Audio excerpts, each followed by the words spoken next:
Welcome everybody to IAG's Trade Talk. My name is Ben Blaschke and very pleased to be joined tonight by Simon Johnson, Senior Vice President and Managing Director for International Gaming for Light & Wonder.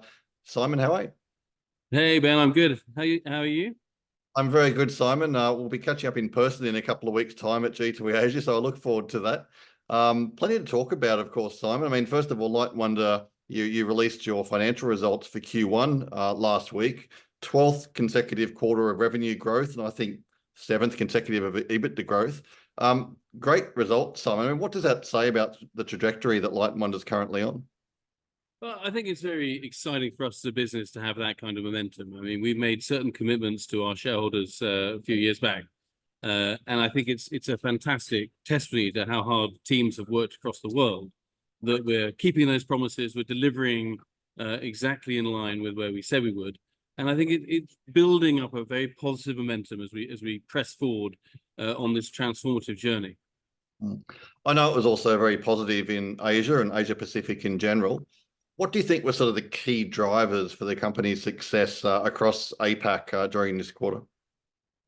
It's our track record of delivering the kind of performance that our customers need by providing the kind of games that their players love to play. I think it's very easy to get carried away, and there's so much exciting innovation that is going on around the place. But at its essence, its fundamental point is that you have to be delivering high quality, enjoyable games that meet the needs of each market. And that's really where we've focused and driven considerable investment and considerable time. For us, as it's been said several times, it is all about the games. I mean, the company a couple of years ago, I remember quite clearly, Simon, I guess talking a big game in many ways, but talking about the plans for the future and, how things are a little bit different after the demerger of a few segments there. But you've certainly lived up to that so far. Yeah, I mean, you're seeing the benefit of the strategy play through. At the heart of the demergers and the structural changes and the augmenting and reinforcing of core management was this recognition that to win in gaming, you have to be focused. You have to be very clear about what you're trying to achieve. You have to target your investment dollars, and you have to be as clear about where you're not playing as where you are playing.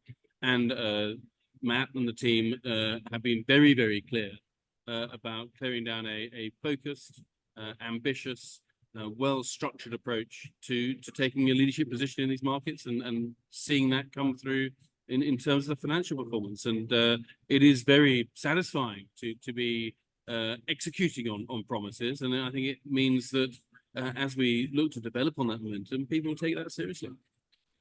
Sure. I'm going to talk about Asia shortly, but I'm quite interested in Australia. Obviously, has been a traditional market for the company, a very successful market for a long time. But certainly recently, a big push in Australia, and I know that you achieved #1 share in Q1. Very, very positive result, and I think Dragon Train had a lot to do with that as well. Can you tell us a bit about what you're seeing in the Australian market right now? Well, as you say, it's very satisfying to see, again, just as I've mentioned in terms of our global business, we're seeing that as Australia is a microcosm of that whole. We were absolutely focused and going back and taking the time and effort and investment to build a game really tailored towards the needs of that market, to bring our customers in Australia and their players a carefully curated, carefully managed game that we believe would meet the very challenging requirements of a high discerning popular player base. And that's exactly what happened. And I think what you're seeing is, again, in Dragon Train and its success in Australia, across the market there, and actually in its early moves into North America, is this is what can happen when you're absolutely focused on doing your core really, really well.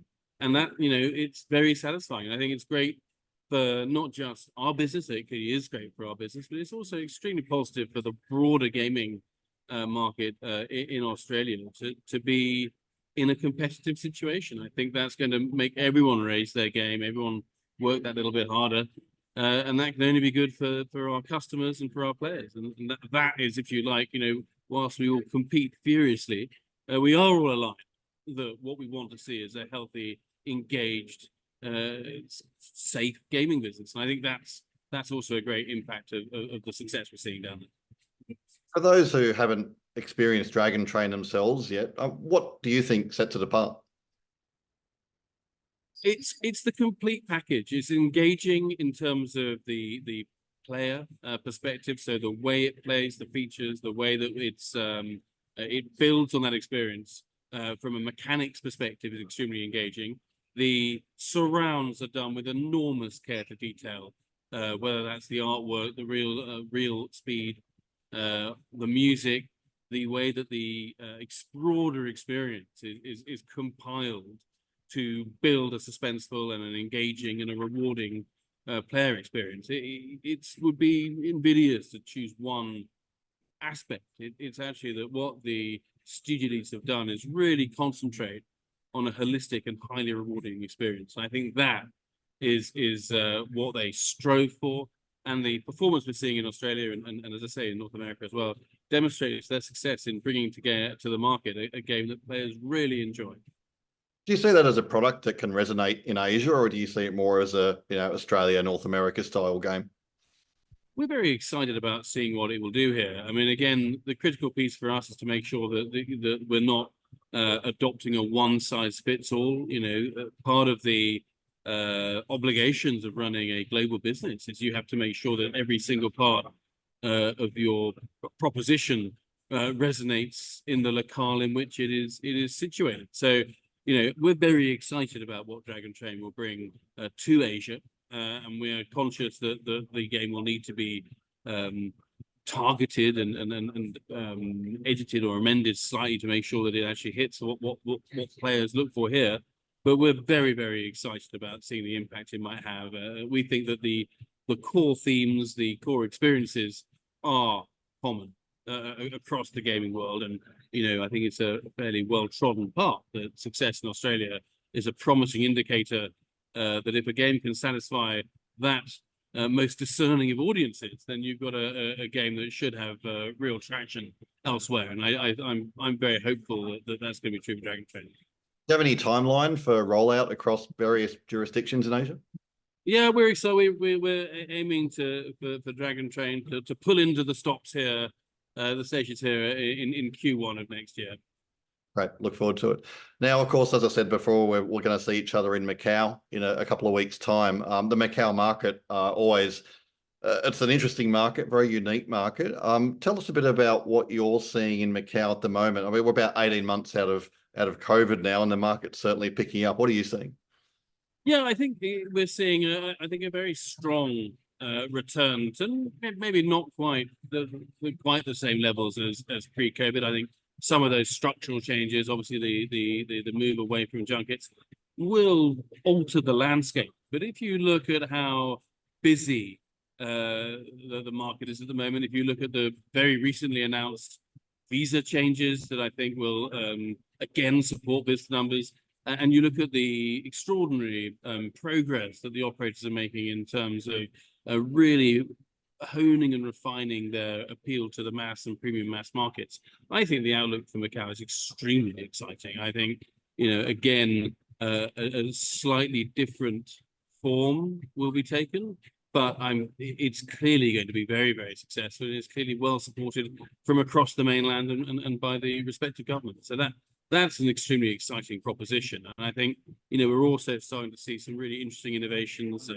across the table space and across the way people think about structuring and managing their businesses. So I think Macau's always been famous for the life and energy that it brings to the gaming industry. And I feel very, very confident that we're going to see an increase in that energy over the next little while.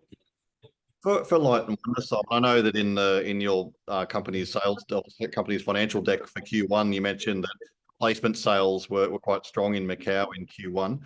Moving forward in Macau, do you see replacement sales as the main area, or is there room for genuine growth? I know there's a cap there, of course, but what do you see the future for Light and Wonder? Well, yeah, I think clearly there's as the regulatory and platform changes take place, there's a clear pull for the operators to refresh their floors.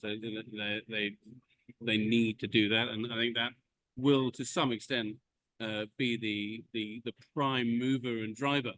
But the thing about Macau is the operators here work so hard to create points of differentiation, to create points of attraction, to provide the player not just the familiar and the comfortable, but actually to bring to them the experiences that they think will be, if you like, additive to or incremental to that experience. And I would expect that to continue. So I'm pretty sure that absolutely there's room for innovative and new games, and that this will pull through, driven as always by the need it has to perform. Are you seeing any change post-COVID in what's resonating with players in Macau, or is it still the similar style that we've always come to expect in that region? I think at the moment there is, if anything, a